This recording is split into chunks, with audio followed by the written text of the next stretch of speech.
إن الحمد لله نحمده ونستعينه ونستغفره ونعوذ بالله من شرور أنفسنا ومن سيئات أعمالنا ومن يهده الله فلا مضل له ومن يضلل فلا هادي له وأشهد أن لا إله إلا الله وأشهد أن محمدا عبده ورسوله أما بعد السلام عليكم ورحمة الله وبركاته.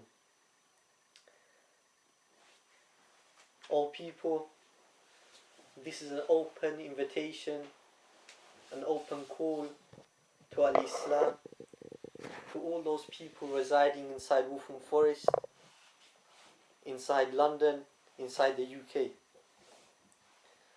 Is an invitation for the people to think about their purpose in life, to think about what is the purpose of their creation, for what reason have they been put on this earth.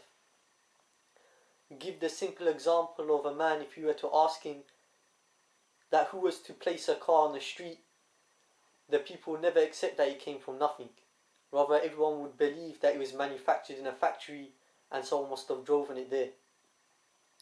But when you ask them about the creation of the universe, about the heavens and the earth, the galaxies and the stars and the suns, you find that people are willing to accept that they came from nothing.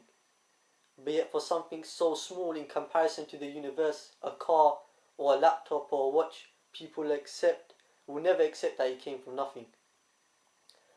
So people, we ask you to think about what is the purpose in your life. For what reason is it that you was created? For what reason do you wake up in the morning and go to sleep in the night?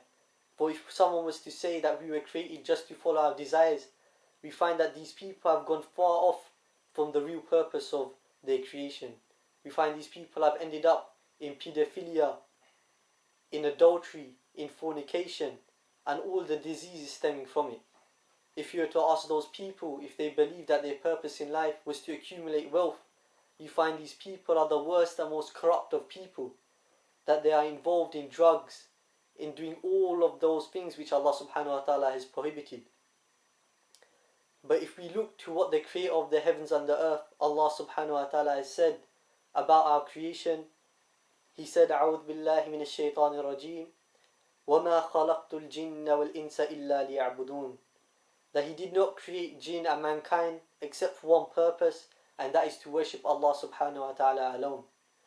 My dear people, the natural effect of leaving this worship and obedience to the creator of the heavens and the earth, the natural effect of this is all the corruption that you find yourselves in today.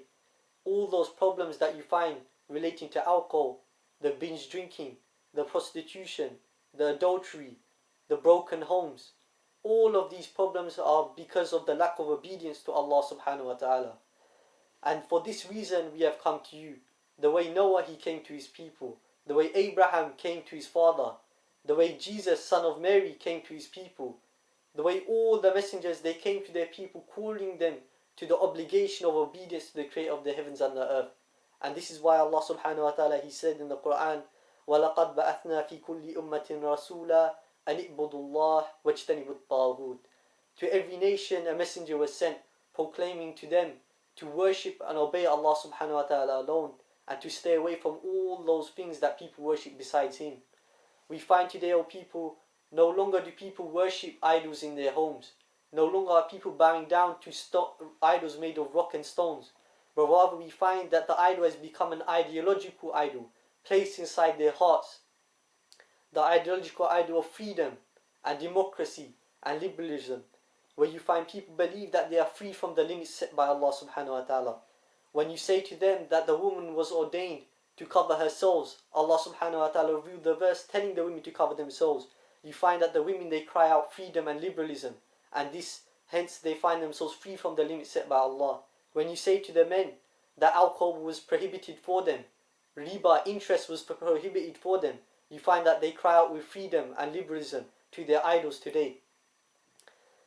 And that is why you find a natural effect of your disobedience. You find these issues of credit crunch and all of these diseases and all of these problems in society. So, all people, we invite you to Al-Islam, to the submission of the creator of the heavens and the earth. As one Shaykh of Islam, Ibn Taymiyyah, he said, the real free one is the one who is free to worship his Lord, and the real one who is a slave is the one who is slave to his desires, whether they be women or wealth. And you find many of the people today who claim freedom are not really free, but rather you find that these people are only slaves of their desires, slaves of the wealth and of women and of all of those things that the lowly desires crave. And the only free one is the one who worships and submits to the Creator of the heavens and the earth, not fearing the blame of the blamers, not worrying about what the people they say, but rather he follows the footsteps of the messengers before, the footsteps of Muhammad sallallahu alaihi wasallam, of Isa alayhi salam, of Musa, of Abraham and Noah.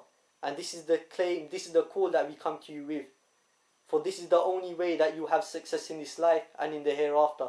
And the only benefit is for the one who practices himself the Tawheed, the worship of Allah exclusively. And the only regret is for the one who abandons this message and abandons this call of the messengers. Subhanakallahumma wa bihamdik, la ilaha illa anta, wa astaghfiruka wa atubu ilayk.